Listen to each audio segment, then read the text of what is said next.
Hello दोस्तों, आज हम देखेंगे कोहलर का नैतिक विकास सिद्धांत और देखेंगे कोहलर के अनुसार नैतिक विकास के स्तर और सोपान। देखिए, कोहलर से हर एक परीक्षा में जितने टीचिंग एग्जाम होते हैं 1 या 2 क्वेश्चन जरूर पूछता है।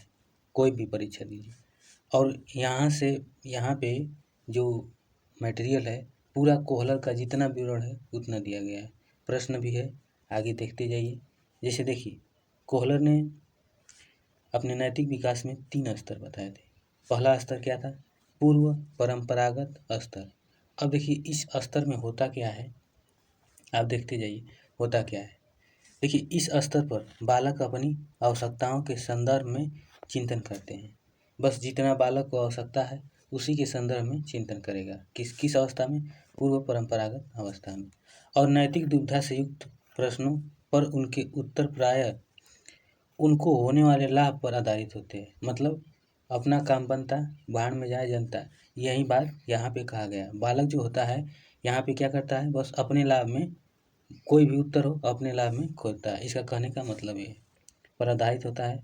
अब इस स्तर में क्या होता है? इस स्तर में नैतिक कार्य अच्छे बुरे कार्यों में निहित होते हैं, न कि अच्छे बुरे व्यक्ति में। इसका कहने का मतलब समझ में आया? इस स्तर में नैतिक नैतिक कार्य अच्छे या बुरे कार्यों में निहित होते हैं, न कि अच्छे और बुरे व्यक्ति में। इसका मतलब समझ में आया? अब देखिए, इसका कुछ सोपानों में बांटा गया है। पूर्व परंपरागत स्तर को कुछ सोपानों में 3 सोपान में बांटा गया। 3 उप सोपान है। कौन कौन से हैं देख लीजिए। देखिए, यहाँ से क्वेश्चन पुटअप करता है, पूछ लेगा कि पूर्व परंपरागत स्तर के कितने सोपान हैं? तो 3। कितने सोपान? 3। 3 सोपान कौन से हैं? देखिए, आत्म केंद्रित निर्णय, यानी इसका कहने का मतलब है कि इस स्तर पर बालक में अपनी इच्छा, अनाइच्छिक या पसंद या नापसंद, अथवा पसंद या नापसंद से अलग हटकर नियम अथवा दायित्व का कोई विचार नहीं होता है। दायित्व का कोई विचार नहीं होता है। दूसरा है, इसमें दूसरा दिया है कि दंड तथा आज्ञा पालन अभिमुखता। इसका कहने का मतलब क्या है? इसका कहने का मतलब ये है कि इस सोपान में बालक बड़े अथवा अधिकार संपन्न व्यक्ति द्वारा दिए जाने वाले दंड से बचने के प्रति चिंतित रहता है। मतलब बालक गलती नहीं करेगा, मतलब बड़ों से बचकर गलती करेगा, लेकिन बड़ों से बचकर गलती करेगा, मतलब बचता है उससे। अब दूसरा नंबर है क्या इसमें कि बालक नियमों तथा उनको तोड़ने से होने वाली दुष्प्रभाव को समझता है। बालक जानता है कि अगर गलती करेंगे तो उसका परिणाम गलत होगा, हमें दंड मिलेगा। इसका कहने का मतलब ये है। इसी अवस्था में बालक समझने लगता है।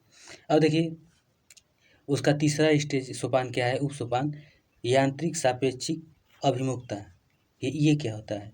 ये देखिए, इस सोपान में क्या होता है? इस सोपान में बालक अपनी आवश्यकताओं की पूर्ति तब करना चाहते हैं जब वे उनकी पूर्ति कर सकने में समर्थ है। अगर किसी कार्य को कर सकता है तब उसको पूर्ति करेगा, यानी उस कार्य में समर्थ होगा। अब दूसरा स्टेज है कौन सी? परंपरागत स्तर। कौन सा? Conventional level. अब देखिए, इसमें क्या कहा गया? नैतिक विकास के परंपरागत स्तर पर नैतिक मूल्य अच्छे या बुरे कार्यों को करने में निहित होता है। मतलब अच्छे बुरे कार्य करना, मतलब वो जान जाता है इस बारे में। अब देखिए, यहाँ पे बोलिए बालक बाह्य सामाजिक अपेक्षाओं को पूरा करने में रुचि लेता है। मतलब जितने सामाजिक कार्य हैं उसमें बालक रुचि लेने लगता है। इस स्तर पर होने वाले नैतिक विकास को निम्नलिखित 2 उप भागों में बांटा गया है। देखिए, यहाँ पे जो पूर्व परंपरागत था वो 3 उप सोपानों में बांटा गया। परंपरागत जो है ये 2 सोपानों में बांटा गया। तो इसमें पहला क्या है? परस्पर एक रूप अभिमुखता। इसका कहने का मतलब क्या है देखते हैं। इसमें क्या होता है? इस सोपान में बालक अच्छा बनकर अन्य व्यक्तियों को व्यक्तियों से प्रशंसा कराना चाहता है, यानी अच्छा बालक और अच्छा बालिका पूछेगा किस किस स्तर में अच्छा बालक और अच्छा बालिका का स्तर में आता है, तो ये पूर्व परंपरागत में आता है।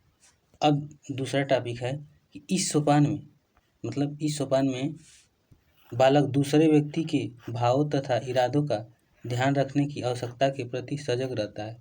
मतलब दूसरों व्यक्ति को मतलब किसी बात से हानि ना हो, ये मतलब बच्चा जानने लगता है।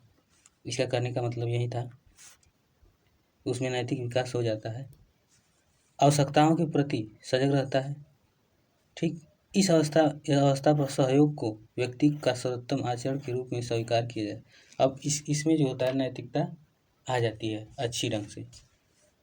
अब देखिए अधिकार संरक्षण अभिमुखता, इसमें क्या कहा गया, इस सोपान में बालक सामाजिक दृष्टि से स्वीकृत नियमों तथा दायित्वों के अनुरूप कार्य करने की भावना को प्रोत्साहित करता है। मतलब समाज में जो अच्छा है वही कार्य करेगा, बालक वही कार्य करेगा। इसका कहने का मतलब है यही है। इस सोपान में उसका दूसरा बिंदु है, इस सोपान में बालक के विचार में नैतिकता का आधार सामाजिक व्यवस्था होती है तथा व्यक्तिगत हानि होने की स्थिति में भी व्यक्ति के द्वारा नियमों का पालन करता है। अगर कोई कार्य कर रहा है, अगर व्यक्तिगत रूप से अच्छा है, अगर उसको हानि भी है, उसको व्यक्तिगत रूप से बुरा है, अगर उसको हानि भी हो रही है तो उस काम को छोड़ देगा। इसका कहने का मतलब ये है। अब देखिए उत्तर परंपरागत स्तर, ये परंपरागत स्तर जो होता है सबसे सर्वोच्च स्तर होता है, सबसे सर्वोच्च स्तर मतलब पोस्ट कन्वेंशनल स्टेज। देखिए इसमें क्या कहा कि इस स्तर में बालक उन नैतिक मूल्यों तथा नैतिक सिद्धांतों को परिभाषित करने का स्पष्ट प्रयास करने लगता है जिसकी सामाजिक दृष्टि से वैधता तथा उपयोगिता होती है, जो परंपरागत मूल्यों नियमों सिद्धांतों से भिन्न हो सकते हैं। फिर इस अवस्था को भी दो भागों में बांटा गया है। इस अवस्था को मतलब किस अवस्था को, उत्तर परंपरागत अवस्था, इस अवस्था को भी दो भागों में बांटा गया। कौन से भाग हैं, देखिए सामाजिक अनुबंधन, सम्मत अभिमुखता, यानी समाज के साथ घुल मिल करना यानी मिलना। देखिए इस सोपान के अंतर्गत उचित कार्य को आलोचनात्मक ढंग से परख समझ से समुदाय द्वारा स्वीकृत किए गए सामान्य व्यक्तिगत अधिकारों व मापदंडों के रूप में परिभाषित करने की प्रवृत्ति हो जाती है। अनुबंधन यानी समाज में मिलना जुलना, विधि सम्मत नियमों अतिरिक्त स्वतंत्र स्वीकार युक्ति या समर्पण भाव व्यक्ति को अपने दायित्व का पालन करने के लिए प्रेरित करने लगता है। यहाँ पे बालक का नैतिक विकास हो जाता है। अनुबंधन मतलब समाज के साथ घुलना मिलना, सामाजिक नैतिक विकास उसका हो जाता है। अब सार्वभौमिक नैतिक सिद्धांत, इस सिद्धांत में क्या कहा गया, इस सोपान में व्यक्ति उचित अनुचित निर्णय स्वनिर्धारित नैतिक सिद्धांतों के आधार पर कर सकता है, जो तार्किक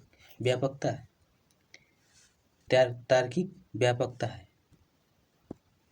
देखिए सार्वभौमिक तथा एकरूपता से युक्त होता है।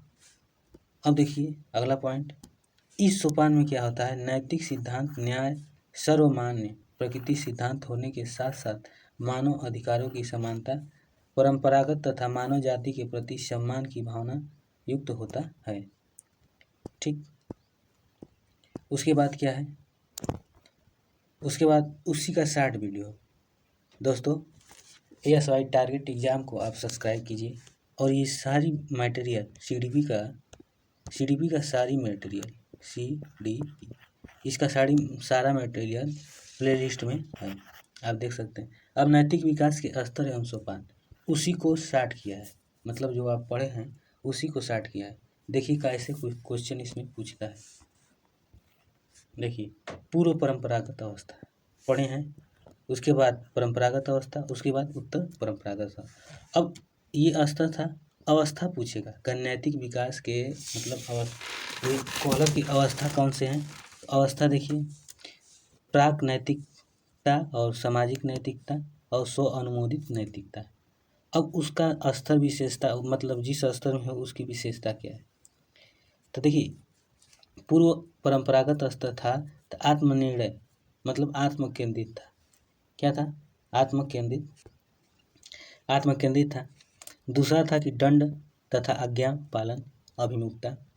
तीसरा था कि यांत्रिक सापेक्षिक या स्वरुचि अभिमुक्ति।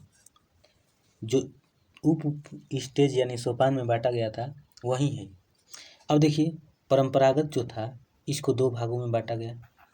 दो भागों में कौन सा? परस्पर एकरूपता अभिमुक्ति तथा अंतर्व्यक्तित्व सहमति। दूसरा था अधिकार संरक्षण अभिमुखता या प्रभुत्व सामाजिक क्रम संपोषण उन्मुखीकरण। अब इसमें क्या होता है, प्रमुख संबंध क्या है? इसमें देखिए दो भागों में बांटा गया है, सामाजिक अनुबंधन सम्मत अभिमुखता और सार्वभौमिक नीति परक सिद्धांत। अब देखिए इसका जो था प्रमुख सिद्धांत क्या है, पूर्व परंपरागत अवस्था के प्रमुख सिद्धांत क्या है। तो दंड से बचता है, स्वलाभ व्यवहार इसमें आता है। देखिए इसमें आता है, यहाँ से क्वेश्चन जरूर पूछता है, अच्छा लड़का और अच्छा लड़की बनने का मतलब कोशिश करता है। दृष्टिकोण यही दिखाता है कि अच्छा लड़का और अच्छी लड़की मतलब कोई ऐसा कार्य करे जो कि उसे अच्छा करे, उसका प्रशंसा करे। अब देखिए इसका उम्र क्या है, मतलब परंपरागत अवस्था की उम्र क्या है। तो 10 से 13 में। देखिए ये दो स्टेज में आ गया। पहले तो आया बाल्यावस्था। बाल्यावस्था अगर देखा जाए तो किशोरावस्था, बाल्यावस्था, शैशवावस्था। यहाँ देखिए बाल्यावस्था और किशोरावस्था से मिलता जुलता है। मतलब बाल्यावस्था जो होता है 12 और किशोरावस्था 12 से 18। तो वह उसमें अच्छा लड़का और अच्छी लड़की बनने का कोशिश करता है। कानून व्यवस्था की नैतिकता होती है, उसको पता होता है। अब जो पूर्व परंपरागत है इसमें आयु देखा जाए तो कितना है, 10 से 4। अब देखिए उत्तर परंपरागत स्तर, इसमें क्या होता है, अब 13 से जितने ऊपर का होगा उम्र वो होगा। देखिए लोग क्या है, 13 से उत्तर का क्या है, प्रौढ़ावस्था तक। ठीक। अब देखिए सैद्धांतिक चेतना आ जाती है, लोकतांत्रिक अनुमोदन कानूनी, ये समझ में आया। तो देखिए यहाँ से एक क्वेश्चन बनता है। अगर इतना ही देख लेते हैं, पीछे का सारा छोड़ देते हैं, तो यहाँ से एक क्वेश्चन बन सकता है। यहाँ से देखिए पहला क्वेश्चन कैसे बनाएगा, नैतिक विकास के स्तर। नैतिक विकास के स्तर 3 होते हैं, नैतिक विकास की अवस्थाएं 3 होती है। अब पूर्व जो होता है, पूर्व परंपरागत, इसको कितने उपभागों में बांटा गया, डिफिकल्ट बनाएगा तब तीन उप सोपान में बांट। इसका संबंध किससे, उम्र कितनी है, इसका पूछेगा। परंपरागत में सामाजिक नैतिकता होती है, कितने उपभागों में बांटा गया, 2 भागों में। हो सकता है पूछ लेगा कौन कौन है, और इसमें बालक का संबंध क्या होता है। तो अच्छा लड़का और अच्छी लड़की, उम्र क्या है, तो 10 से 13। उत्तर परंपरागत अवस्था स्व अनुमोदित नैतिकता और सामाजिक अनुबंधन 2 अवस्था में बांटा गया, और नैतिक अनुमूलन है। और इसमें क्या है, 13 से प्रौढ़ावस्था तक है। तो यहाँ से क्वेश्चन इस टाइप से बनता है। देखिए कितना बार पूछा है। तो इस हिसाब से ये समाप्त हो गया। अब देखिए अगला वीडियो में ब्रूनर डालेंगे, पर इस चैनल को सब्सक्राइब और शेयर जरूर करें। जय हिंद, जय भारत।